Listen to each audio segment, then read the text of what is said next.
Welcome to Karen's Conversations number 24. I'm very pleased today to be talking to Dave O'Riordan from Silver Six and CIO Pulse. And we're going to be exploring customer satisfaction. More importantly, we're going to explore why it's the numbers that don't matter. But before we do that, I'm going to throw to Dave to tell us a bit about himself and do a bit of an introduction. Welcome to Karen's Conversations, Dave. Thank you for having me, Karen. Well, I'll keep the intro short. My name is Dave O'Riordan. I'm the founder of a company called Silver Six, and we help IT teams and other internal service providers like HR and facilities use customer feedback to become more customer-centric. Cool. So that's a nice segue into, why is customer satisfaction so important to organizations? Why should they do it? Well, that's the million-dollar question. I think I might sort of focus on IT teams who I assume are a large part of your audience, and IT teams are in the business of service delivery, and yet many rely on process frameworks and ITSM tool sets to guide their improvement efforts. And they measure their capability by maturity assessments and time-based metrics. The support SLAs being a classic one, which is all very inward-looking.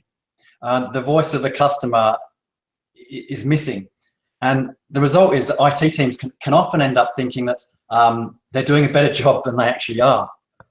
One of my favourite pieces of research was from Forrester. It's a few years old now, that found that about 35% of businesses, Karen, feel they get good IT support, but 60% of IT teams think they're doing providing great support, right? So there's this really big mismatch, and I think that there's a quote from this very clever lady that wrote a great book called Delivering Quality Service. Her name's Dr. Valerie Zeithaml, I think that's pronounced right, and she sums it up quite nicely, I think, and she says that only customers judge quality. All other judgments are essentially irrelevant, and that's probably gave you a long answer, but that's why measuring customer satisfaction is important, because it helps us to be outward looking, which as a service provider we should be. Absolutely, and I think that's great research. It just sums it up in a nutshell. Why IT, we think we're doing a good job, but really, and I wonder sometimes whether IT get a bit frightened of asking, because underneath they actually think they might not be doing as good a job as they would like to think. I think so, and you'll probably find, as we do, that we're more likely to get engaged, or an organization's more likely to buy our software that exposes customer satisfaction levels when it's a new incumbent in the role. It's a new service delivery manager, or it's a new CIO, because it's very easy to, no matter what the results initially are, to go, well, that's not my fault, that was the previous woman or the previous guy. Very true. Now, often when we're talking around customer satisfaction, we hear, Net Promoter Score. It's not new; it's been around a long time. But for those who aren't aware of it, what is NPS? Okay, so NPS stands for Net Promoter Score, which is the core metric of a set of practices called the Net Promoter System. So it's a bit confusing because you've got NPS, Net Promoter Score, Net Promoter System. Let's just call it Net Promoter for short. And if I say NPS, I'm talking about the score. The Net Promoter is a set of practices for using customer feedback to measure and improve customer loyalty and satisfaction. And you said it's been around for a while. I think it was first, an article first appeared about it in 2003. Okay, and it's interesting, it's been growing steadily ever since then, so it's pretty mature, and I think about 80% of the Fortune 500 use it. So even if if your listeners, if you haven't heard of it, most people have come across it without realizing it when they've been asked by a service provider, on a scale of 0 to 10, how likely would you be to recommend us to a friend or colleague? So if you've come across that question, you've come across Net Promoter, and one core concept at the heart of Net Promoter is the idea that based on someone's answer to that question, they are classified as either a promoter, a passive, or detractor, and that drives a whole bunch of other practices that's part of this system. So when, for the people who've come across it, and I'm sure we all have, you know, how likely are you to recommend us? How does IT use that question? Because it's not like an external customer relating with a retail organization. Yeah, that's an excellent question. In fact, I think many internal service providers completely overlook using Net Promoter because they see that question and say, "That what a ridiculous question to ask a colleague." You know, no matter how good a job we've done in helping them fix that laptop, I'm not going to go home to my partner and recommend that they ring our own IT department to get help. The trick is to not be wedded to that exact wording. That particular question and that score is just such a tiny part of Net Promoter that you can happily reword it, and we do that every day. We reword it to overall, how satisfied are you with this experience? But you can still, don't throw away the baby with the bathwater. You can still adopt the other Net Promoter practices, like calling back detractors, for example. You contact someone that gave you a 6 or less to that question straight away, and to learn more, to acknowledge the feedback, to learn more about you know, what's behind it, and to get great material for coaching the team members. So you can reword the question, but continue to adopt the other Net Promoter practices, which is a really important point. So, you know, despite, as apart from the, you know, maybe I was going to say traditional customer satisfaction surveys with a ream of questions, how does NPS, Net Promoter Score, sort of, what's the sort of benefits for IT in terms of supporting or projects? Yeah, and that's one of the benefits of Net Promoter. It does involve a very, very short survey. So in its simplest form, it can be a 2-question survey. You know, how satisfied are you, or how likely are you to recommend, and a follow-up question, okay, which I'll come to in a minute. And so long as you're prepared to reword that initial question, it can be used for support teams, as you said, for projects, or the whole of IT. What all of those entities have got in common, of course, is they're all providing a service to customers. And if you want to improve service, then the best way to do that is to ask your customers how you're doing and what they'd like you to improve. And Net Promoter provides a simple and effective way to do that. You know, although it is very well known for its likely to recommend question, it is that follow-up question that's really powerful. What is the most important thing you would like us to improve? And when you collect all of that feedback together, it gives you everything you need to know. It tells you, you know, the things that people have answered most commonly are that you should be your highest improvement priorities. Yeah. And if you actively implement Net Promoter practices, you'll end up with happier customers in the project landscape. You'll end up with happier stakeholders. There's loads of research about how good quality feedback given regularly to your staff leads to more engaged staff. So using that feedback can not just create happier customers, but happier staff as well. Better project outcomes if you're using it for coaching project managers. And although this is contrary to popular belief, when you're providing better service to customers, that actually costs less than it does to provide bad support to customers. Okay, so you get this double whammy is probably not the best way of calling it, but it's good every way you look at it. Everyone wins. You get more engaged staff, happier customers, and cheaper cost of operations. Okay, and there's also great research that shows when you do a great job, IT's reputation as a whole benefits, and when you do stuff up, your customers are more likely to be forgiving. Yeah, that's a good point, isn't it? If they're generally satisfied and something goes wrong, they're more likely to be, like you say, forgiving, rather than, oh God, this has happened again and again and again, and nothing's been done about it. Exactly. Exactly. A question for you that I'm going to throw at you, because I haven't mentioned this one before, but one thing I see in an organisation I'm working in at the moment is suffering from this, and that's, you know, survey fatigue. And I think Absolutely. even with Net Promoter, if we said, okay, support teams can start using it, and people watching this going, oh, this is a great idea, I'll find out more. Project teams start, you know, doing it. How do we avoid that survey fatigue to people? Yeah. I mean, first of all, I want to acknowledge that, and that is a real issue, and they're really, we all know it. We all get too many surveys. there's, I suppose, 3 ways really that you can minimize its effects. You can't eliminate it completely. The first way is to make sure that your survey is very short. And this is not just an IT thing, but when anyone's asked to design a survey, the natural instinct is to ask too many questions. You know, you feel like this is my last chance to gather data, so I'll add all these extra questions. And it gets even worse when that one person has to circulate their design for the survey to multiple other internal stakeholders who all add their own pet questions to it. And before you know it, your surveys become very long. So the amount of fatigue an individual survey exerts, for want of a better word, you know, is proportionate to its length. So keep the survey short. Don't spam people with it. So in an IT support context is a really good example. If you can, don't survey a customer every time they close a ticket.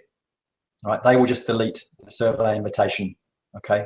The 1 in 10 is a good compromise, or my favorite is still, you survey everybody, but you never ping the same person more than once insert a suitable period here, once a month. So that way, unlike the 1 in 10, you won't skip people who interact with the service desk infrequently. But if you've got frequent flyers that are always calling the service desk, then you're not spamming them. Okay, so keep it short. Don't ask for feedback every time you interact. And the third and probably most important one is you have to act on the feedback. Your customers have to see there's a link between the time they've spent completing a survey and some kind of action that makes things better for them. If you're not going to act on that feedback, don't bother surveying them. Which I think there's many IT teams are guilty of this. They turn on the survey module in their service management tool just because it's there and they know they should be surveying, and the only thing that happens is you end up with a score of 7.8 on page 3 of a management report every month, and that's it. So act on it. Yeah, absolutely. And we were going to talk about some of the pitfalls, and I think that from my experience, and not like your, Dave, but probably the biggest downfall, the biggest pitfall that any organisation or IT makes is surveying and then not responding. Absolutely. I used to get my my bank, who shall remain nameless, the ANZ, send me 6 monthly surveys asking, it's a net promoter survey asking how they're going. And because I'm a big fan of Net Promoter, I always used to answer their surveys, but never once did I ever hear anything back saying, thanks for the feedback, here's what we've learned, here's what our customers are saying they'd like us to improve. And I never once saw any of the things that I suggested ever implemented. And I'm sure that the things I was commenting on weren't uncommon. So I stopped completing them because there's no link between the effort I took to complete the survey and anything that benefited me at the end of it. Absolutely. So that's something I think we should all learn, take away, that we've got to act and demonstrate that we're listening. Now, we mentioned it before, we said when I did the introduction, it's not the numbers that count. And this is something that you asked us to discuss on this conversation, that it's not the measurement or the numbers that's important. So tell me about that. Yeah, when I first became interested in Net Promoter about 5 years ago, I was personally very focused on the metric. If you Google Net Promoter Score, you will find lots of benchmarks and league tables of companies and where they stand in terms of a Net Promoter Score. And as you know, I've been on the IT service management circuit talking about Net Promoter and the importance of measurement. So I was very focused on the number, but over the years, Karen, what I've come to realize is that it's just a number. That's all it is. A number doesn't actually help you improve. And the analogy that I always use these days, it's like going to the doctors and getting a thermometer in your ear. The thermometer doesn't make you any better, right? It tells you if you're okay or if you're getting worse or getting better. It doesn't tell you what you need to do to get better. Yeah. Or I read a little quote yesterday that said, weighing a pig doesn't make it any fatter, right? It's not the number, all right? If you start measuring customer satisfaction, you can expect a brief Hawthorne effect, all right? You know, the very fact that people know you're measuring this thing means that maybe they'll try a little harder for a little while, and you get a little blip that it looks like things are improving, but it's not really sustainable. So what I've come to learn is, yes, you need the measure. It can help you benchmark. It can help you tell if you're improving over time and which teams might be doing well and which teams maybe not doing so well. But it's the actual verbatim customer feedback is what's really, really powerful. So in Net Promoter terms, you always ask, excuse me, you know, what can we do to improve? If I had to design a one-question survey, I would just ask that. What's the number one thing we could do to improve? That's the power of Net Promoter. It's in that question. It's not rocket science. That's why I say that it's not the number that's important. It's the feedback itself, the verbatim. Excellent. And is there a way that organisations manage to effectively collate that anecdotal evidence when it can be written in lots of different ways from different people? Yeah. So the first piece of advice is don't look at word cloud software. It looks lovely, but it's absolutely useless. The only way to collate it is by reading it yourself. When we do it in Excel. There's loads of stats packages out there that try and help you codify verbatim feedback, but they're all very complicated. We've yet to come across anything better than Excel. You can and you should download all the verbatim feedback from customers into Excel, and from there you can tag it. You can add columns for different themes, and every time someone mentions a particular theme, you put a 1 in that column. And then let's say you've collected 1,000 pieces of feedback, you've tagged it all, you can just sum it at the bottom of the column and go, wow, 50% of people have said they're frustrated when their ticket goes into a black hole and they never get an update. That's the number one thing we're going to work on. So it's simple but effective. Yeah, excellent advice. Yeah, absolutely. So we mentioned one of the pitfalls of doing customer satisfaction, which is actually not responding, getting back.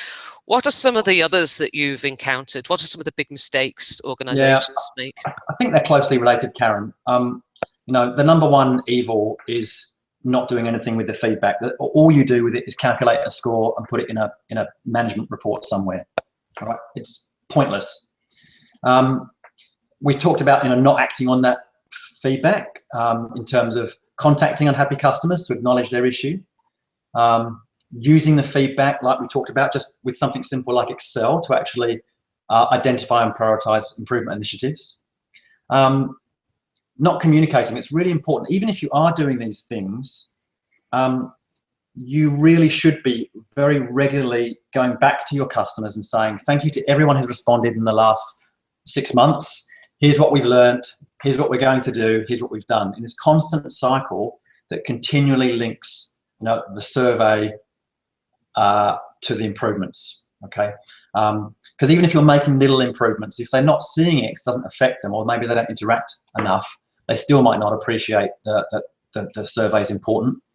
And the last one might sound a bit unusual, but especially when you first implement any kind of system for measuring customer satisfaction, whether it be Net Promoter or any other method, I think one of the pitfalls is to just get carried away with graphs and to focus solely on the score. We counsel our clients to focus first of all on the response rate. If you're getting less than 10%, so single-digit response rates, it shows that you've got quite a disengaged group of customers who don't believe that their survey is anything's being done with it. Too much survey fatigue, but it's not a good place to be in that single-digit number, area. The higher that number, I mean, world-class would be 60% response to one of these type of surveys. Wow. But I haven't seen that ever inside an IT context. That might be the sort of response rate that Apple get, who have got a very highly engaged set of customers.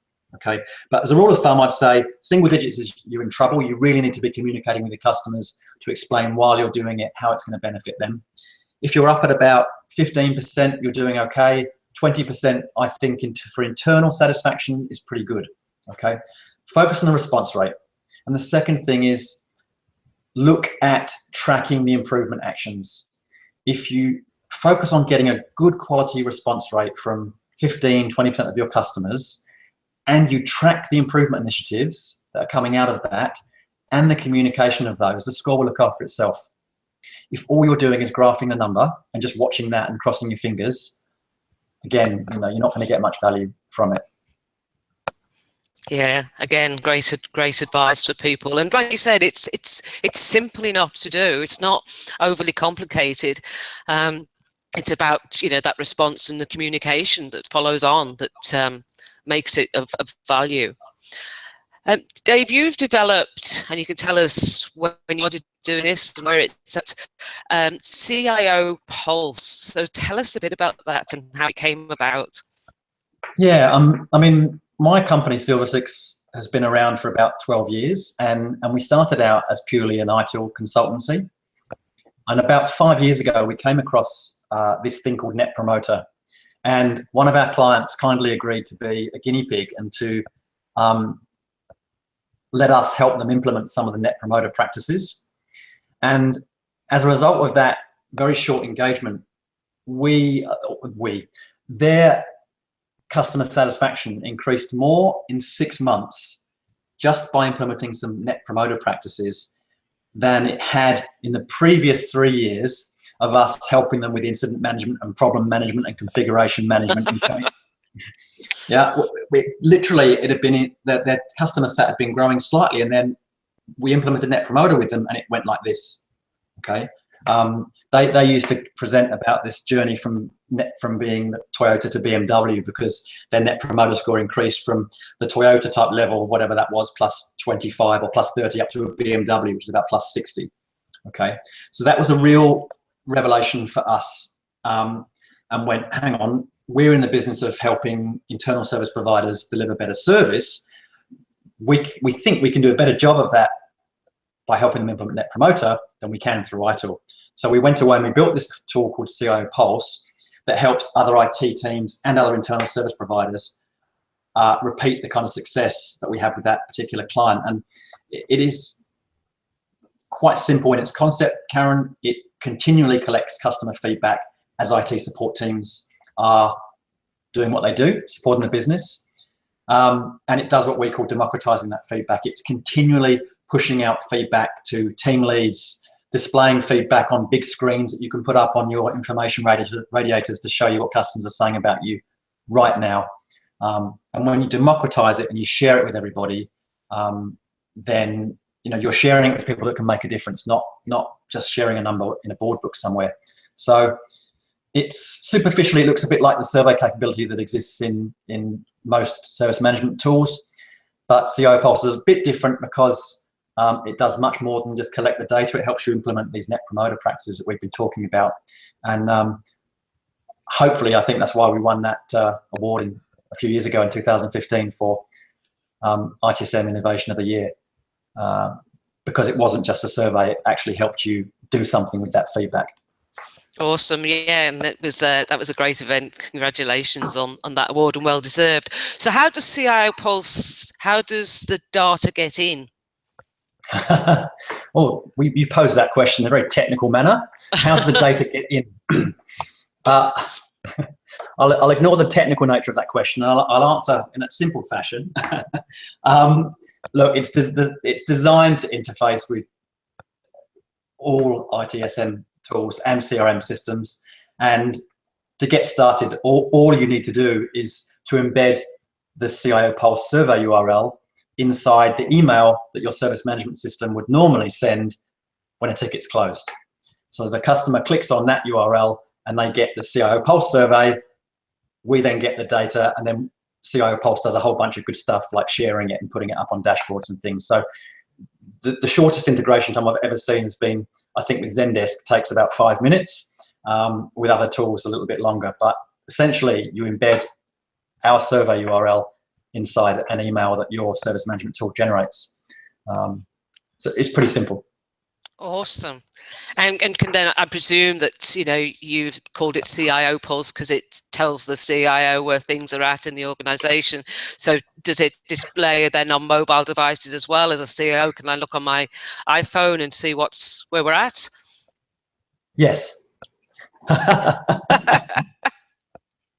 Yes, of course. I mean, it's the same as a survey, Karen. It is that everyone's mobile these days, and we're seeing that, you know, we're only seeing mobile usage and tablet usage go up and up and up, and PC and laptop usage go down and down and down. So it's important that, you know, every system these days is responsive, and all the data that our dashboards are responsive, and our survey especially so that customers can complete it when they're on the tram, train, on the way home. Beautiful. So you told us about the organisation initially that you trialed this with, the MPS with, that led to the development CIO Pulse. So what sort of other organisations have used it, and what sort of results have they got? You don't have to name them, just some case study. No, I don't. I won't name them. I don't have their permission, nor by one. We don't have a niche. CIO Pulse is being used by a really wide range. You know, it's being used by small .coms, universities, banks, insurance companies, government departments and agencies. You know, small, big, public, private, national, international. It's really doing quite well. We're in our 4th year, and we've got 100% client retention rate. So we're doing something right, hopefully. Touch wood. But in preparation for this chat and for you asking me that question, I did get down and dirty with our data and have a look. All right. So I'm going to read it from my notes here because I don't remember stats. But 80% of our clients see an improvement in customer satisfaction. The average improvement in Net Promoter Score across all our clients is 27%, and over 1/3 of our clients enjoy an increase in their Net Promoter Score of over 30%. Okay, so, you know, the beauty of a product like CIO Pulse is we can measure the benefits because that's what it's doing. It's a measurement tool, and it's a feedback tool. But I did give someone a ring today, one of our customers, and asked for his permission to mention his name, because I think that it's a really, his team has done an amazing job at using CIO Pulse and embracing customer feedback, because it's just a tool, right? We're very passionate about it, but it is just a tool. It's like a gym membership. If you don't turn up at the gym, you won't get any better, and if you don't actually use CIO Pulse, you won't get any better. But John Ettershank is the business systems manager at Taswater, and John and his team have done this amazing job at embracing customer feedback. And here's some unsolicited feedback from John that he said I could share with you, if I may just quote him. Since implementing CIO Pulse as part of our cultural change program, our NPS has more than trebled. There's lots of buzz about how IT has changed. Lots of great feedback from upper management, and the exec are listening, respecting our expertise, and signing things off. I'm just super proud of that quote. And yeah, as you should be. Yeah, and John as well. So that is awesome. Thanks, so if people wanted to find out more information, where should they go and look? The simplest place, of course, is our website, thank you, which is www.cio-pulse.com. It's all there, and they can click on the link and get a demo. Excellent, that's great. So Dave, I'm just going to turn my sound down. I warned that it would happen, the feedback. So that's great. So I encourage everyone to go and have a look. I just think it's a great product using, you know, NPS and doing all that it does. I think it's something every organisation should take a look at.